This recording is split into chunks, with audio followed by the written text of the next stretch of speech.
Hi there! This is Carol and welcome back again to my YouTube channel. It's a new day, new video at bagong kaalaman na naman ang matututunan niyo sa video na ito. And for today's topic, ang ating pag-uusapan ay tungkol sa dollar savings account. In this video ay i-discuss ko sa inyo kung ano-ano nga ba yung mga requirements, how much po yung maintaining balance, and ano-ano nga ba yung mga purpose para tayo ay makapag-open ng savings account? And ano-ano nga ba yung mga savings account na pwede nating i-open under dollar? So, lahat ng ito ay ating pag-uusapan. And if you are ready, let's begin. Unang-una, syempre, kapag tayo ay mag-open ng savings account natin, ang unang tinatanong ng ating mga bank teller is yung purpose. Ano nga ba yung purpose? Bakit tayo mag-open ng savings account na ganito? Hindi naman natin pwedeng sabihin na dahil gusto ko lang, dahil savings ko lang. Kasi meron po talaga tayong purpose kung bakit tayo mag-open ng ganong klaseng account. So, una sa mga purpose na yon ay for remittance. So, pag sinabi natin remittance, ay may ine-expect po kayong na fund galing sa ibang bansa. If ever na meron po tayong mga kamag-anak sa ibang bansa na nag-work and gusto nyo pong makuha in dollars yung mga padala nila, ay pwedeng-pwede naman. Pangalawa, through investment. So, if ever na gusto nyo pong mag-invest pero in currency po ng dollar, ay pwedeng-pwede rin naman. So, kapag ganito po, kailangan once na tayo ay mag-open ng ganitong klaseng account na for investment, usually kasi nagpapalit tayo ng dollar tapos ipapasok natin. Pero ang primary rules kasi dyan, once na tayo ay nagpapalit ng dollar and ipinasok natin sa savings account na to, then yung purpose natin is for investment, ay kailangan din po siyang isubscribe within the day. Next is for savings account. Pagka sinabi natin for your savings, so naman pwede na open ka ng savings account pero wala ka naman ine-expect na mga incoming funds and ipapasok mo doon sa savings account mo. Unang-una ay hindi po tayo allowed na mag-open ng savings account, then papalit po tayo ng mga dollars, then ipapasok natin sa savings account. So, if ever po, ang purpose natin is for savings, i-make sure po natin na meron po talaga tayong mga inaasahan na funds in dollars. Next is for payroll. So, yes, meron din po tayong mga payroll na under sa mga iba't ibang currency or sa mga dollar po natin. Pwedeng-pwede naman po tayong mag-open kung yun po yung ating primary purpose. Kailangan ay may supporting documents po tayo kapag tayo ay mag-open ng dollar account natin. Alaman natin na ganitong purpose po talaga yung ino-open ng ating mga dollar account. Ano-ano nga ba yung mga products na pwede nating i-open under dollar? So, una, syempre, ang ating mga passbook. Pwede tayo mag-open ng savings account under passbook-based account. So, ito ay meron po tayong booklet na marireceive. And syempre, every time po na tayo ay magde-deposit or mag-withdraw, ay kailangan dala po natin ang ating mga passbook para ma-update po natin agad. So, sa policy ng withdrawal, ay kailangan dala po siya lagi dahil no passbook, no withdrawal policy ang ating mga bank. Next is debit card. So, kapag debit card based naman ang ating mga account, ay pwede natin siyang i-withdraw via ATM machine. Pero take note guys, hindi porket na dollar account is na kailangan nyo ng fund. Pag nag-withdraw tayo sa ATM machine dito, hindi po dollar ang lalabas.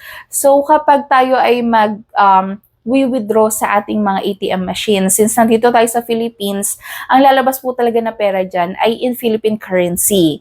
So, once tayo ay nagsuksok ng debit card and dollar account po yung meron tayo, automatic po magko-convert into peso ang ating mga machine. So, kapag ganun, yung latest rate as of that moment, yun po yung magre-reflect as your rate in conversion po ng inyong i-withdraw. So sa pag-open naman po kasi ng ating mga dollar account ay pwede rin naman tayong mag-open ng joint account. So make sure lang natin na kapag tayo ay mag-open ng dollar account or kahit ano savings account pa yan, if joint account po yan, kailangan pareho po kayong present during the account opening. Next, ano nga ba yung mga requirements pag tayo ay mag-open ng dollar account?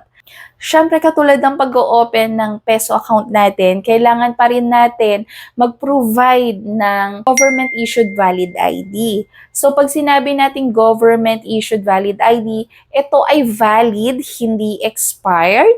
And of course, kailangan issued po by the government. So, if ever na po na primary ang ating mga valid ID, ay okay lang kahit isa po ito. So, ano nga ba yung mga valid ID natin na under primary? So, ito po ay passport, UMID, national ID,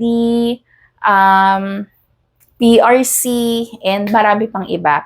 So, if ever naman na secondary ang hawak mo pong ID, at least 2 po dapat. Paano naman po kung meron akong national ID, pero hindi ko pa kasi nare-receive yung physical card? Pwede po ba yun?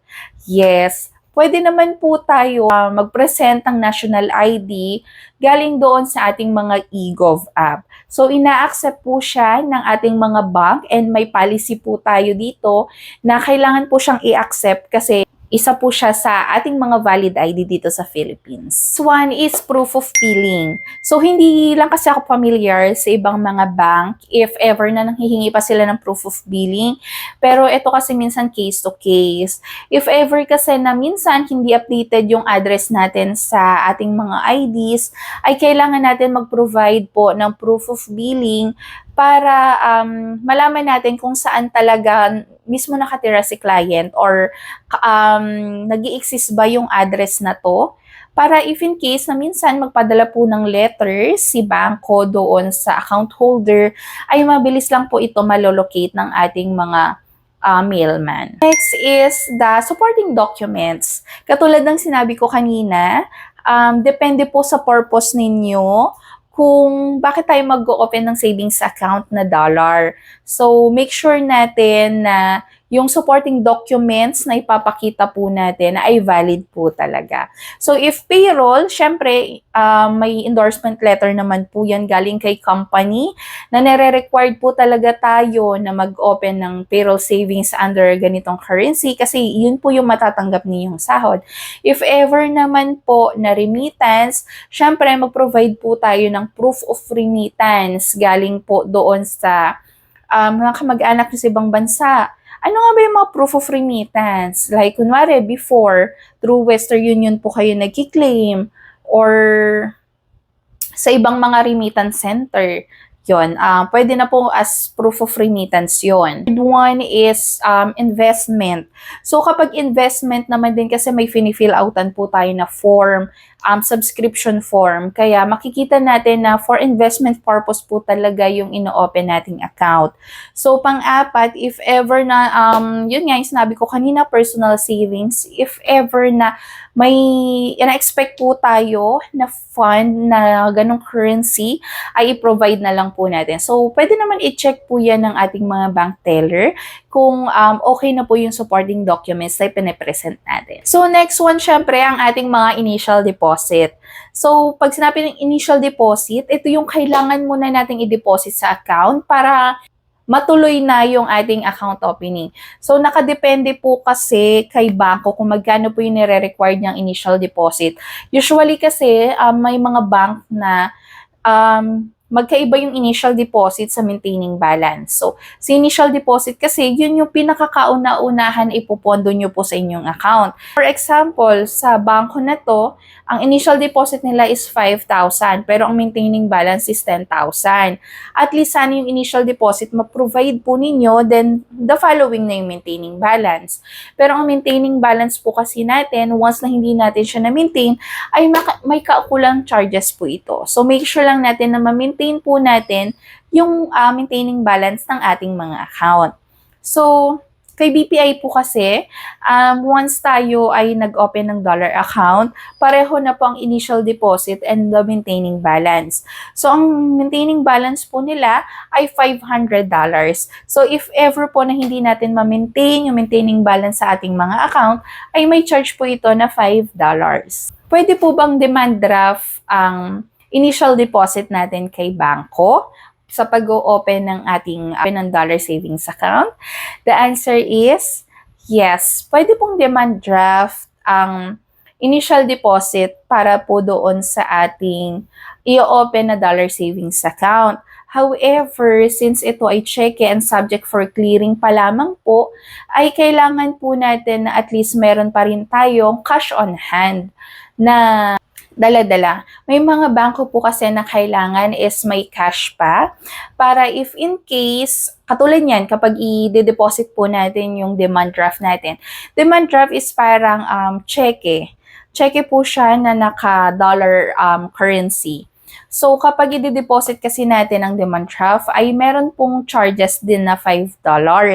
So, kapag ganito, ay required pa rin tayo na kailangan may cash deposit pa rin tayo kahit papaano. Pwede ba akong magpapalit ng dollar, then i-deposit ko doon sa i-open kong savings account? The answer is, fortunately, no po. Dahil hindi po talaga ina-allowed ni bank na magpapalit ng dollar, then i-deposit po doon sa ating mga savings account. If ever po ba na magtra-travel ako abroad, ay pwede kong magamit yung debit card na i-open ko? The answer is yes. Once po tayo ay nag-migrate or kaya nag-travel lamang, yung debit card po na marireceive natin kay BPI ay may international access na rin po. So, pwedeng-pwede po natin siyang magamit internationally. Anyway, meron naman po tayong tinatawag na card control dun sa ating mga online banking. So, pwede natin siyang ma-on o off if ever po na tayo ay magta-travel international. Hope ay na-discuss ko ng maayos yung ating dollar savings account. So if you have any bank inquiry, I feel free to comment down below lang and itatry natin sagutin yan. Again, don't forget to like, share, subscribe, and click the notification bells for more updates and more videos. So until to the next vlog guys, bye-bye!